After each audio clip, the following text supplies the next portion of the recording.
দিতে হবে নাহিদ ইসলামের নামে কি দুর্নীতির অভিযোগ উঠেছে, নাহিদ ইসলাম কোথায় দুর্নীতি করেছেন। জুলাই অভ্যুত্থানের পরে 5ই আগস্টের পরে যে সরকার গঠিত হয়েছে সেই সরকারে আমাদের যারা নবীনরা ছিলেন, আমাদের ভাইরা ছিলেন, তাদের বিরুদ্ধেও আনফরচুনেটলি গত 1.5 বছরে দুর্নীতির অভিযোগ উঠেছে।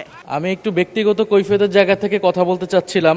আমাদের মাননীয় সংসদ সদস্য ওনার বক্তব্যে বললেন অন্তর্বর্তী সরকারের সময় দুর্নীতির অভিযোগ, এবং এই সময় এই জায়গায় তো অন্তর্বর্তী সরকারের আমি ছিলাম, কিছু সময়ের জন্য উপদেষ্টার দায়িত্বে ছিলাম, আরও 2-1 জন ছিলেন, আমাদের মাননীয় এখন বর্তমান পররাষ্ট্রমন্ত্রীও ছিলেন, অ্যাটর্নি জেনারেল ছিলেন। তো আমি তো নির্বাচনের বহু আগেই পদত্যাগ করে চলে এসেছি। এখন দুর্নীতির অভিযোগ যদি উনি বললেন, ওনারাই সরকারে আছেন, ওনাদেরকে এটা প্রমাণ করতে হবে।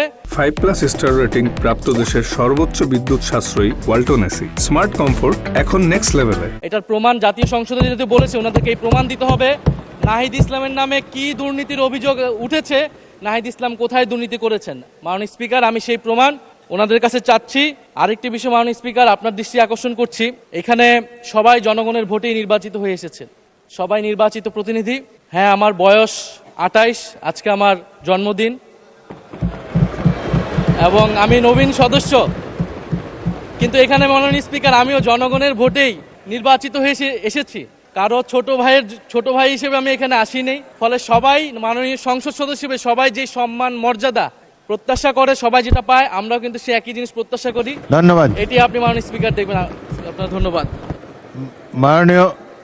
মাননীয় বিরোধী দলের চিফ হুইপ, আপনি নিশ্চয়ই লক্ষ্য করেছেন ট্রেজারি বেঞ্চের সদস্যরাও টেবিল চাপড়ে আপনাকে জন্মদিনের অভিনন্দন জানিয়েছে। আর প্রতিমন্ত্রী শামা ওবায়েদ কারো নাম নিয়ে বলেন নাই, বলেছেন তরুণ সদস্যরা, কারো নাম বলে নাই, কারো নাম বলে নাই।